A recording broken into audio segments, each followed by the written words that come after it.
حضرت مولا علی کے مزاج میں استقامت ہے، اور جو لوگ جو بہت زیادہ پراپوگنڈا کرتے ہیں اور بہت زیادہ کسی کے بارے میں بات کرتے ہیں، ان کا وہ مزاج نہیں، ان کی وہ طبیعت نہیں، وہ اپنے حساب سے فیصلہ کرتے۔ ایک شخص تھا عمر بن عبد ود، 90 سال کا بوڑھا، لیکن جب تلوار لے کے میدان میں آتا تھا تو 1000 آدمی کے مقابلے میں لڑتا تھا، اور لوگ جگہ جگہ یہ کہتے تھے تو اس طرح ہے جس طرح عمر بن عبد ود لوگوں کو ڈراتا ہے، تو اس طرح ہو گیا۔ یہ اس کے ارد گرد کے لوگ اس کی مثالیں دیتے تھے۔ جنگ خندق جب ہو رہی تھی تو یہ مقابلے میں آ گیا، تو حضرت علی المرتضیٰ شیر خدا کرم اللہ تعالی وجہ الکریم بھی تشریف فرما تھے۔ اب پورے عرب کے اندر اس کے بارے میں یہ کہا جاتا تھا کہ اس سے نہ لڑو، وہ تو خونخوار ہے، وہ تو درندہ ہے، وہ تو جنگلی شیر کی طرح آتا ہے، وہ تو کاٹ کھانے کو دوڑتا ہے، اس سے کون لڑے۔ ایک خیال تھا، اور وہ پراپوگنڈا بعض اوقات اتنا زیادہ کسی کے بارے میں ہوتا ہے کہ میں بچے لوگ آتے ہیں نا بچہ دم کرانے کے لیے، تو کہتے ہیں پیر صاحب بڑا ضدی ہے، کسی کی بات نہیں مانتا، باقی بچے ٹھیک تھے، یہ تو بڑا ہی نالائق نکل آیا ہے۔ تو میں کہتا ہوں کہ آپ اس کے سامنے یہ والی باتیں نہ کریں، یہ پکا ہو جائے گا کہ میں ضدی ہوں۔ تو آپ ذہن بنا رہے ہیں اس کا کہ تو اس طرح کا ہے۔ ذہن بنا دیا لوگوں نے کہ عمر ابن عبد ود کے مقابلے میں کوئی نہیں آ سکتا۔ خندق میں یہ آیا، اس نے للکارا مسلمانوں کو، آؤ وہ تمہاری جنت کدھر ہے جس کے بارے میں تم کہتے ہو کہ ہم شہید ہوں گے، تو آؤ میرے مقابلے میں نکلو۔ جب اس نے پہلی دفعہ للکارا تو ابھی بات ختم نہیں ہوئی تھی کہ مولا علی تلوار لے کے اللہ اکبر کہتے کھڑے ہو گئے۔ حضور نے فرمایا بیٹھ جاؤ، حضرت علی پھر بیٹھ گئے۔ وہ پھر پکارا اٹھو کوئی میرے مقابلے میں، تو مولا علی شیر خدا پھر کھڑے ہو گئے۔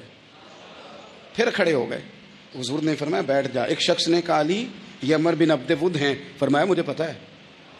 نہیں سمجھے آپ بات، میں آپ کو سمجھا کے لایا ہوں پیچھے سے کہ پراپوگنڈا کرتے ہیں نا لوگ، ہو آگے نہ جانا، یہاں کرنٹ بڑا زیادہ ہے، وولٹیج بڑے سخت ہیں، تو آگے نہ بڑھنا۔ بھائی کیا ہو جائے گا، اٹھ باندھ کمر کیوں ڈرتا ہے، پھر دیکھ خدا کیا کرتا ہے۔ حضرت علی تیسری دفعہ اس نے کہا نا ہے کوئی، تو حضرت علی پھر اٹھے۔ اب تو رسول پاک صلی اللہ تعالی علیہ وسلم نے تھپکی دی۔ بعض جگہ یہ ہے کہ حضور نے خود تلوار تھمائی، سر پہ امامہ باندھا، اور حضور نے فتح یابی کی دعا فرمائی۔ حضرت علی گھوڑے پہ بیٹھے نکلے، اور جب اس کے سامنے گئے تو جا کے کہنے لگا میرا پتہ ہے۔ حضرت علی فرمانے لگے تو اپنا چھوڑ، میرا پتہ ہے تجھے، مجھے تو جانتا ہے۔ کہنے لگا میں 1000 کے مقابلے میں اکیلا لڑتا ہوں۔ حضرت علی شیر خدا فرمانے لگے پتہ نہیں تو کن سے لڑتا رہا ہے، جانے وہ کون ہے جن سے تو لڑتا رہا ہے، وہ کون 1000 تھے جو تیرے مقابلے میں آتے تھے، پتہ نہیں۔ تو کہنے لگا میرا نام میری ماں نے عمر بن عبد ود رکھا ہے۔ فرمایا چھوڑ تو، میری ماں نے میرا نام حیدر رکھا ہے۔ کہنے لگا تیری عمر چھوٹی ہے، کوئی بڑا لا۔ فرمانے لگے یہ تو جب ہنجے میں پنجہ ملے گا تو پتہ چلے گا عمر کس کی چھوٹی ہے، ابھی تو کہانیوں سے متاثر کرنا چاہتا ہے، تو چاہتا ہے کہ تو پریشر ڈالے اور میں تیری بات سنوں، تو مقابلے میں آ، ڈینگے نہ مار، کہانیاں نہ سنا، دیواریں ہلتی رہتی ہیں اور در کانپ جاتا ہے، علی کا نام سن کے اب بھی خیبر کانپ جاتا ہے، تو مقابلے میں آ، تو باتیں بنا رہا ہے، کہانیاں سنا رہا ہے۔ وہ کہنے لگا تو بچہ ہے، میں چاہتا نہیں تیرا خون بہاؤں۔ تو حضرت علی کہنے لگے میں بڑے دن سے پریشان ہو گئے کسی بے ایمان کا خون بہایا کیوں نہیں، میرا بڑا دل کر رہا ہے تیرا خون بہاؤں۔ اس نے بڑی زوردار ضرب لگائی، غصے میں اتنا پاگل ہوا، کیونکہ اس کے بارے میں معروف تھا کہ وحشی مزاج آدمی، اتنا سخت پاگل ہوا غصے میں، اس نے اپنے گھوڑے کے پیر کاٹ ڈالے، پہلے تلوار گھوڑے کو دے ماری، اس کو کاٹ کے دوڑا۔ یہ کیوں کرتے تھے لوگ، عرب کے لوگ اس وقت یہ کام کرتے تھے کہ ہم نے گھوڑا ہی مار ڈالا ہے تاکہ ہم بھاگ نہ سکیں، کہتے ہیں نا کشتیاں جلا دی ہیں کہ اب واپس جانے کا راستہ ہی بند ہو جائے، گھوڑے کے پیر کاٹ ڈالے کہ بھاگنا نہیں، اور بڑی زور سے اس نے ضرب لگائی حضرت علی پر۔ حضرت علی نے جب روکی تو وہ ڈھال ٹوٹ گئی حضرت مولا علی کی، اور آپ کے امامے کو اس کی تلوار بھی لگی۔ آپ نے فرمایا دکھا لیا تو نے زور، اب میری باری ہے۔ حضرت مولا علی شیر خدا کا قد بظاہر چھوٹا تھا، صحابہ کہتے ہیں ہم دور سے دیکھ رہے تھے، اللہ اکبر کہہ کے تھوڑا سا زمین سے وہ اٹھے، تھوڑا سا اٹھے، اور پھر دوبارہ نہیں انہیں تلوار چلانی پڑی، ایک ہی ضرب لگائی اور اس کے 2 ٹکڑے کر کے اسے زمین پہ پھینک دیا۔ اب حضرت علی چونکہ بڑے دانا تھے، مسلح پہ بڑھ رہے ہیں، جماعت کھڑی کرنی ہے، اللہ اکبر کہہ رہے ہیں، بندوں کا خیال تھا نماز لیٹ کرانی ہے، نے فٹافٹ حضرت علی سے کہا کہ حضور ذرا وہ جانور تو بتائیے گا کتنے ہیں جو انڈے دیتے ہیں، اور ذرا وہ بھی بتائیے گا جو بچے دیتے ہیں۔ یہ ذرا اب کتنے کو بندہ جانور گنے، آہستہ آہستہ بندہ شمار کرے، ہو بکری جو ہے وہ بچہ دیتی ہے، مرغی انڈا دیتی ہے، اور گائے جو ہے وہ بچہ دیتی ہے اور بطخ جو ہے وہ انڈا دیتی ہے. بندہ تو یہ گننے لگ جائے. تو حضرت علی شیر خدا یہاں ہاتھ ہیں, فرمانے لگے گھر جا کے گن لینا. موٹی سی بات بتاتا ہوں, جن جانوروں کے کان باہر ہوتے ہیں وہ بچے دیتے ہیں, جن کے اندر ہوتے ہیں وہ انڈے دیتے ہیں. اللہ اکبر. نماز کی نیت باندھ لی تم گننا گھر جا کے. موٹی سی بات بتا دیتا ہوں. وہ صاحب کہتے ہیں میں حضرت علی رضی اللہ تعالیٰ عنہ کو الجھانے آیا تھا, میں خود بڑا الجھ گیا. یہ کیا ماجرا ہے, کیا معمہ ہے کہ دو فکروں میں انہوں نے بات کو سمیٹا اور کمال کر دی. کہنے لگے گھر جا کے گننا, یہاں ٹائم نہیں, نماز کا وقت ہے, بس جن کے کان اندر ہے نا وہ انڈے دیتے ہیں, جن کے باہر ہیں وہ جا کے حساب کرنا. آپ ڈھونڈ لیں, تلاش کر لیں, چلے جائیں ماہرین کے پاس, پر شیر خدا شیر ہی ہے. حضرت مولا علی کے جملوں میں کمال ہے, ان کی دانائی, ان کا تدبر, ان کی حکمت, ان کا فہم, ان کی فراست, ان کا کمال. ایک شخص بڑی دور سے آیا, اس نے کہا حضور مجھے نا لمبی باتیں یاد نہیں رہتی, 2 باتیں بس بتا دیں میں عمل کروں تو زندگی بن جائے, 2 باتیں. تو حضرت علی فرمانے لگے لمبی امیدیں نہ لگانا, لمبی امیدیں نہ لگانا, موت کا پتہ نہیں کب آ جائے. منصوبہ بندی ضرور کرنا آنے والی نسلوں کے لیے, اپنی ذات کے لیے لمبی امیدیں نہ باندھنا, یہ بھی کر لوں گا, یہ بھی کر لوں گا. ہم ریٹائر نہیں ہوتے زندگی بھر, پلان پہ پلان, پلان پہ پلان. تو اگر ہم پلان کر رہے ہوتے ہیں تو جو ہمارے نیچے ہوتے ہیں وہ ہمیں ریٹائر کرنے کا پلان کر رہے ہوتے ہیں. اولادیں تک والدین کو کمزور کرنے کے در پہ ہوتی ہیں کہ اب یہ ہٹے تو ہماری باری آئے. حضرت علی فرمانے لگے 2 کام, ایک تو لمبی امید نہ باندھنا, اور دوسرا فرمایا اپنے نفس کی خواہش کی پیروی سے بچنا. دنیا میں رسوا وہ لوگ ہو جاتے ہیں جو اپنے نفس کی خواہش کی پیروی کرتے ہیں, وہ بزدل ہو جاتے ہیں جو خواہشات نفسانی کے پیچھے بھاگتے ہیں. یہ کام نہ کرنا. تو دانائی اللہ تعالیٰ نے انہیں دی. پھر مزاج میں سادگی اور بلا کی سادگی. جوانوں, سادہ زندگی آسان ہوتی ہے. یہ جو زیب و زینت والی زندگی ہے یہ مشکل بڑی ہے. آپ یقین کریں جن لوگوں نے کپڑے پہننے ہیں نا پردے کے لیے وہ بڑے سوکھے ہیں, جو بھی مل گیا پہن لیا, اور جنہوں نے دکھانے کے لیے پہننے ہیں وہ بڑی مصیبت ہے کہ یار میں نے اتنا مہنگا جوڑا پہنا ہے, کسی نے تعریف ہی نہیں کی. کوئی تعریف کر دے تو پھر کہتے ہیں دیکھا نا آنکھیں چندھیا گئی نا دیکھ کے, اور نہ کرے تو کہتے ہیں جل ہی گیا ہے پورا, ایک جملہ نہیں بول سکا. چونکہ مزاج ہے نا. یہاں جو آدمی کھیت سے اٹھ کے آیا نا چارہ کاٹتا, تو اس کو جہاں بھی موقع ملے گا اس نے بیٹھ جانا ہے, جمعہ پڑھنا, نکل جانا ہے. اور جس بچے نے 4-5 ہزار بالوں والوں کو دیا ہے نا, سیدھے کر دے ذرا میرے, وہ بڑا پریشان ہے کہ میں نے اتنی محنت کی ہے کسی بندے نے دیکھا بھی نہیں. سادہ زندگی آسان ہوتی ہے, بندہ سوکھا رہتا ہے. اور جو تکلفات والی زندگی ہے, لوگ تعریف کریں, لوگوں سے کچھ, وہ مشکل ہے. حضرت مولا علی اتنی حکمت, اتنی دلیری, اتنے بڑے آدمی, لیکن ایک دن نا نبی پاک صلی اللہ تعالی علیہ وسلم کو پتہ چلا کہ حضرت فاطمہ زہرا میں اور جناب علی میں کسی بات میں رائے کا اختلاف ہوا ہے. تو حضرت علی ناراض ہو کے چلے گئے. حضور ڈھونڈنے نکلے, یہ بخاری میں موجود ہے. سرکار ڈھونڈنے نکلے تو دیکھا کہ حضرت علی نا مسجد نبوی کے ساتھ ننگی زمین پر ایک چادر بچھائی تھی. تو وہ جب سوئے حضرت علی تو آپ نے کروٹیں بدلی تو چادر بھی تھوڑی سرک گئی, تو سارے کپڑوں کو مٹی لگی ہوئی ہے, اور آرام سے حضرت مولا علی شیر خدا آرام کر رہے ہیں.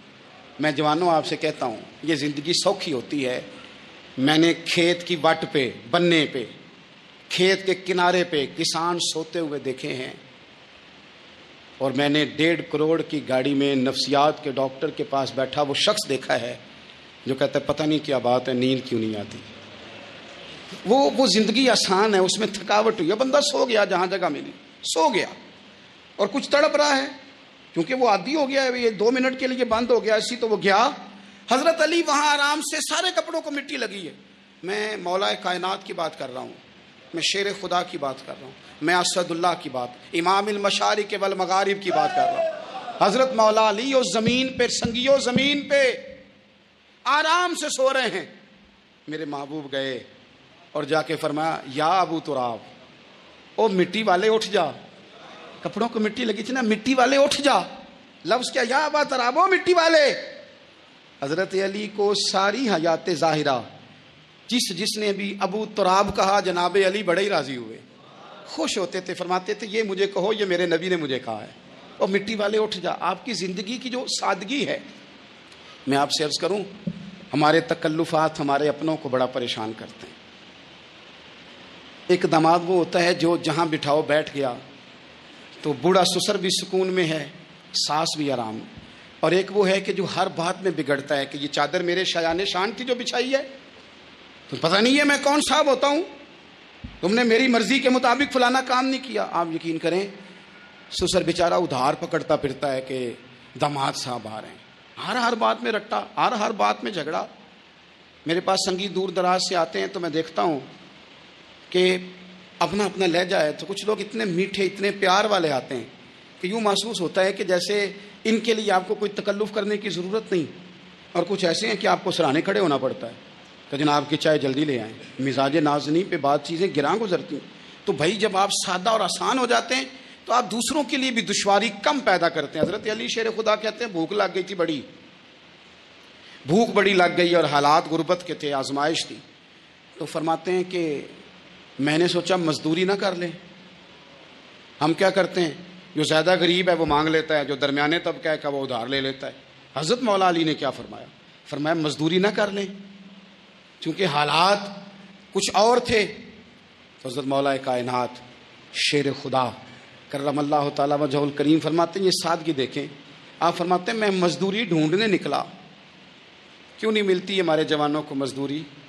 کیوں کہانیاں سناتے ہیں؟ حضرت علی کہتے ہیں میں ڈھونڈنے نکلا، ایک عورت کو میں نے دیکھا کہ اس نے کچھ مٹی نکال کے رکھی ہوئی ہے، تو اسے تر کرنا چاہتی ہے۔ پرانے زمانے میں مٹی میں پانی ڈال کے اسی سے لوگ کام لیتے تھے، اسی سے دیواریں بن جاتی تھی، ہم گارا کہتے ہیں اپنی زبان، تو وہ گارا بنانا چاہتی ہے لیکن پانی نہیں نکل رہا اس سے نا، اس نے کنویں سے پانی نکالنا، نکل نہیں رہا۔ تو حضرت مولا علی شیر خدا کرم اللہ تعالیٰ وجہ الکریم فرمانے لگے، میں نے اس بی بی سے کہا کہ میں پانی نکال دوں، مزدوری دو گی؟ اس نے کہا میں بھی مزدوری تلاش کر رہی تھی، ایک پانی کا ڈول آپ نکالیں گے اور مٹی پہ ڈالیں گے تو ایک کھجور دوں گی۔ حضرت علی فرماتے ہیں گرمی بڑی سخت تھی، میں نے 16 ڈول پانی کے نکالے، 16 برتن بھر کے پانی نکالا اور اس مٹی پہ ڈالا، پھر میں ہاتھ دھو کے آیا اور اس خاتون کے پاس بیٹھا تو اس نے مجھے، او مزدورو کمزور پڑتے ہو، پیچھے پیچھے ہو کے بیٹھتے ہو، خیال بناتے ہو کہ ہم کوئی کمزور لوگ ہیں، یہ دیکھو میں کن کی بات کر رہا ہوں، جن کا پیار ایمان ہے، جن کی محبت ایمان ہے۔ حضرت مولا علی شیر خدا تمہیں سبق دے رہے ہیں کہ حکمت، دانائی، بہادری اور پھر سادگی۔ مجھ سے کئی دفعہ لوگ پوچھتے ہیں آپ کے والد صاحب، تو میں نے کبھی جھجک کے نہیں بتایا، نہیں میرے ابا پروفیسر نہیں تھے، میرے ابا پیر نہیں تھے، میرے والد صاحب جو تھے وہ عالم نہیں تھے، لیکن مجھے فخر ہے جب ان کا انتقال ہوا اور میں انہیں غسل دے رہا تھا تو اس وقت بھی ان کے ہاتھوں پہ چھالے تھے، اس لیے کہ وہ مزدور تھے، وہ محنت کرتے تھے، انہوں نے جیبیں کاٹ کے روٹی نہیں کھائی، انہوں نے ہمیں جو کما کے کھلایا ہے وہ محنت اور مزدوری کا ہے۔ میں ناز سے کہا کرتا ہوں الحمدللہ میں کسان کا بیٹا ہوں، میں اس کا بیٹا ہوں جو دھرتی کا سینہ چیر کے اناج اگاتے تھے۔ اور میں نے دیکھا ہے کہ جب بڑولے میں میری اماں گندم بھرنے لگتی تو میرے والد صاحب فرماتے تیاں تیانیاں دا حصہ بھی کٹ لئی، غریباں دا بھی کٹ لئی، فلاں دا بھی، تے فلاں آدمی دی گندم عید کی تھوڑی ہوئی ہے، وہ 2 بوریاں ادھر بھی بھیجنی ہے۔ تو وہ جو غریبی کی سخاوت تھی اور وہ جو سادگی کی سخاوت تھی، اس کے اندر جو رانائی تھی اور اس کے اندر جو جذبہ اور شوق تھا، مزدور کا بیٹا پیچھے پیچھے جاتا ہے اور وہ گھبرا کے زندگی گزارتا ہے، تمہیں تو سار اٹھا کے جینا چاہیے۔ اس لیے کہ حضرت مولا علی شیر خدا کہتے ہیں میں مزدوری کر کے کھجوریں کما کے لایا، اور لا کے نہ تو میں نے اکیلے نہیں کھائیں، وہ کیونکہ قحط کا دور تھا، حالات اور تھے، فرماتے ہیں لا کے حضور کو پیش کی۔ میں نے کہا حضور یہ کھجوریں ہیں، تو کریم نے پوچھا کہاں سے آئی ہیں؟ میں نے عرض کی حضور بھوک بڑی لگ رہی تھی تو مزدوری کے لیے نکلا، تو ایک عورت نے اپنے مٹی کو پانی لگانا تھا تو میں نے محنت کر کے یہ 16 کھجوریں کھائی ہیں۔ تو کہتے ہیں حضور زمین پہ بیٹھے تھے، مجھے بھی ساتھ بٹھا لیا، کھجوریں ہم نے وہاں رکھ لی، بڑے شوق سے میٹھی میٹھی باتیں بھی ہونے لگی۔ یہ تو جو لوگ روز کھاتے ہیں نا گوشت، وہ تو نخرے کرتے ہیں، کہتے ہیں وہ جناب یہ چیز مجھے ہضم نہیں ہوتی، کولیسٹرول ہے فلان، پیچھے لے جاؤ پیچھے۔ لیکن کبھی آپ دوپہر کو مزدور کو روٹی کھاتے دیکھیں، وہ جس طرح ہاتھ دھوتا ہے اور پونے کو اچار لگ جاتا ہے سارا جو وہ باندھ کے لایا ہوتا ہے، اور لیکن جب وہ کھا کے کھانا اچار کے ساتھ آسمان کی طرف دیکھتا ہے، لفظوں میں نہیں، چونکہ لفظ تاثیر سے بنتے ہیں تلفظ سے نہیں، اہل دل آج بھی ہیں اہل زبان سے آگے، وہ جو لہجے سے رب کا شکر ادا کرتا ہے تو اس کی آنکھوں کی روشنی بتاتی ہے کہ جو اس نے کھایا ہے اس نے رب کا شکر بھی صحیح کر کے ادا کیا ہے، روٹ کے کام۔ تو حضرت مولا علی شیر خدا کہتے ہیں حضور نے مجھے وہیں بٹھا لیا اور رغبت سے کھجوریں کھانے لگے، ایسا کوئی محبوب کہیں ہوگا نہ کہیں ہے، دیکھو بیٹھا ہے چٹائی پہ مگر عرش نشی ہے، اور ملتا نہیں کونین کو کیا کیا تیرے در سے، ایک لفظ نہیں ہے جو تیرے لب پہ نہیں ہے۔ اپنی زندگی میں یہ 3 باتیں اپنائیں، ایک تو حکمت کے ساتھ دانائی، مزاج جارحانہ نہ بنائیں، جارحانہ مزاج سے کچھ بیوقوفوں کو تو متاثر کیا جا سکتا ہے، فہم و فراست والے لوگوں کو متاثر نہیں کیا جا سکتا، جارحانہ مزاج نہیں، حکمت والا، دانائی والا، معاملہ فہمی والا مزاج بنائیں۔ اور دوسرا، کمزور نہیں پڑے زندگی میں، اپنے آپ کو خود حوصلہ دیں، اپنے آپ حوصلے میں ہوں گے تو آپ کے ارد گرد لوگ تسلی میں ہوں گے، آپ اپنے مزاج میں دلیری لائیں۔ اور تیسری بات، زندگی کو سادہ کریں، یہ سادہ ہوگی آپ کے لیے، آپ کے گھر والوں کے لیے، سب کے لیے آسانی ہوگی۔ جو آدمی گھر جاتا ہے اور مصیبت کھڑی کر دیتا ہے نا، میں آ گیا ہوں، تو اس کے گھر والے بھی بڑے پریشان ہیں، اس کے بچے یہ دعا نہیں کرتے ابا جی گھر آئے ہیں، بلکہ یہ دعا کرتے ہیں کہ یہ آئے ہیں تو اللہ جانے کب جائیں گے۔ تو آپ سادگی اپنی طبیعت میں لائیں، مزاج